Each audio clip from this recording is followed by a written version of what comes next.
Mummy जी जरा धीरे से काम किया करो। 5 बजे सुबह उठकर किचन चली जाती हो। इतनी सुबह किसे भूख लगती है बताओ जरा। रोज़ मेरी नींद खराब होती है बर्तनों के आवाज़ से। प्लीज़ मम्मी कल से ये सब मत करना। नींद में आंखें बंद किए नितिन मम्मी के गले लग गया। हमेशा की तरह सुधा जी ने मुस्कुराकर उसके सर पर हाथ फेरा। सुबह के 7:30 बज चुके थे। नितिन वॉशरूम की तरफ चला गया। नहाकर तैयार होकर डाइनिंग टेबल पर नाश्ते के लिए आ गया। मम्मी ने उसके पसंद की इडली और नारियल की चटनी रख दी। अरे वाह, मेरी पसंद की इडली बनी है। नितिन 4 इडली खाकर अपना लंच बॉक्स उठाकर मम्मी को प्यार करता हुआ ऑफिस के लिए निकल गया। पति के नहीं रहने के बाद इस अपरंपार दुख की घड़ी से किसी तरह निकाला अपने आप को, ये वो खुद जानती हैं। और 10 साल के नितिन को पूरा ध्यान देना शुरू किया। माता पिता दोनों का प्यार और जिम्मेदारी उठा ली। एक अच्छा पढ़ा लिखा ऑफिसर बनना चाहती हैं सुधा जी। नितिन के जन्म के बाद सुधा जी एक बार फिर प्रेग्नेंट हुई थी, लेकिन किसी कारणवश वो गर्भ ना रहा। इस तरह से नितिन अकेला संतान रह गया। कुछ बचत के पैसे थे तो किसी तरह घर का खर्च चल रहा था। बहुत भाग दौड़ कर नितिन की फीस 50% कम करवाई। नितिन पढ़ने में अच्छा था तो क्लास दर क्लास पास करता गया, वो भी बहुत अच्छे अंकों के साथ। 12वीं की पढ़ाई पूरी होते होते पैसे बहुत कम पड़ने लगे सुधा जी के पास। सुधा जी ने चुपके से अपने गहने को गिरवी रखना शुरू किया।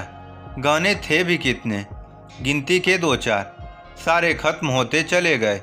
अब सुधा के पास और कोई सहारा न था। मायका भी गरीब था, कुछ कहते नहीं बनता सुधा को अपने माता पिता से।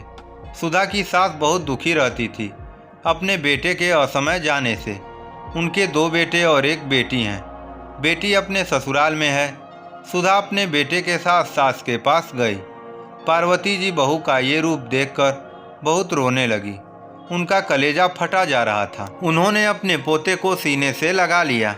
उम्र से पहले बूढ़ी लगने लगी थी सुधा।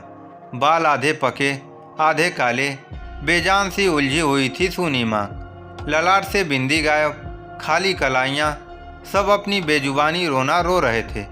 परिस्थितियाँ मनुष्य को कहाँ से कहाँ पहुँचा देता है, झटके में मीलों का सफ़र तय करवा देता है। इस समय परिवार का भरपूर साथ होना चाहिए। ससुर जी लाचारी से बहू और पोते को देख रहे थे। उनके सुनने की शक्ति चली गई थी। सुधा को अंदर लेकर माँ जी गई और बोली, कुछ दिन रह जा सुधा, रमण भी नहीं है तो तुम अपने आप को अकेला मत समझना। अभी तेरे सास ससुर जिंदा हैं। ये घर जैसे मेरा है वैसे ही तेरा है। छोटा बेटा तो विदेश में बस गया, बड़े को भगवान ने छीन लिया, कोई सहारा ही न बचा। क्या गलती हो गई हम लोगों से जो भगवान इतने निर्मोही हो गए। रो पड़ी पार्वती जी। सुधा के जैसे आंसू ही सूख चुके थे। हाड़ मांस की तरह एक शरीर मात्र थी सुधा। नहीं रुक पाऊंगी माँ जी, आज रविवार है और कल नितिन का स्कूल है। मैं आप लोगों को अपने साथ चलने के लिए कहने आई हूँ। अब अकेले मुझसे ये सब नहीं संभलता। मेरा जाना मुश्किल है। बहू, हम लोगों को गांव की ज़िंदगी जीने की आदत है। ऊपर से ये बुढ़ापा, तेरे ऊपर बहुत जिम्मेवारी आ जाएगी। यहाँ हम स्वस्थ हैं, यहाँ काम करने वाले भी बहुत मिल जाते हैं तो कोई परेशानी नहीं होती है। तुम ही आते जाते रहना। मेरे बाद तुझे ही यहाँ का सब समझना है। छोटे तो ज़मीन जायदाद में अपना हिस्सा लेकर माना और हमेशा के लिए विदेश में बस गया।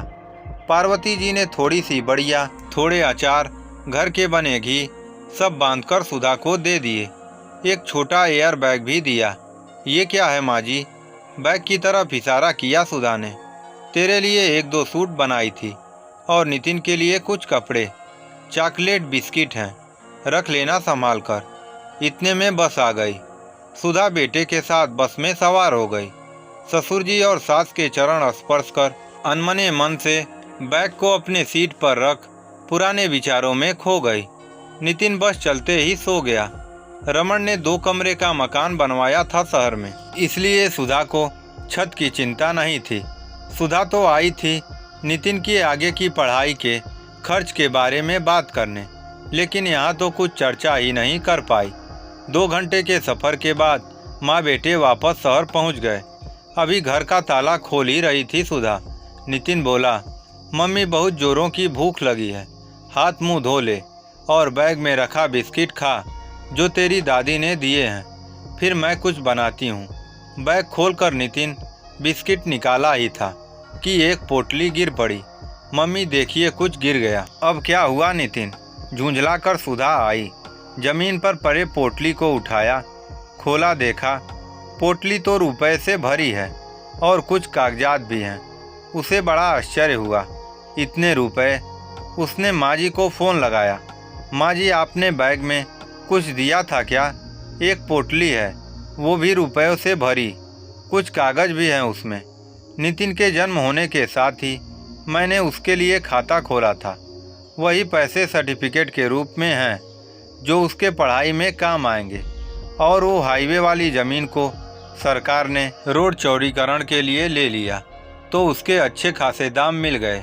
वही पैसे उस पोटली में हैं बेटा, तुम्हारा हक है उस पैसों पर। चुटकियों में सारे प्रॉब्लम ऐसे सॉल्व हो जाएंगे, सुधा ने सोचा भी नहीं। घर के बड़े बुजुर्ग इतने दूरदर्शी होते हैं कि बिना बोले ही वे सारे समस्याओं को समझ लेते हैं। एकदम से सुधा फपक कर फ़ोन पर ही रो पड़ी। बहुत सांत्वना दी माँ जी ने, बहुत समझाया सुधा को। अब तुझे नितिन की ज़िंदगी देखनी है। मैंने भी अपना बेटा खोया है, मेरे भी दुख अनंत हैं, फिर भी मैंने कलेजे पर पत्थर रखा। तुम हिम्मत कर उठो और आगे की चिंता करो। माँ जी के बातों में गजब का जोश महसूस हुआ। अपने टूटते हुए हिम्मत को वापस से समेटकर सुधा आगे बढ़ गई। पढ़ लिख कर नितिन एक अंतर्राष्ट्रीय कंपनी में जॉब करने लगा। घर में अच्छी इनकम आने लगी। दादा दादी नितिन के रहे नहीं। अब बीच बीच में सुधा जी को गांव जाना पड़ता था।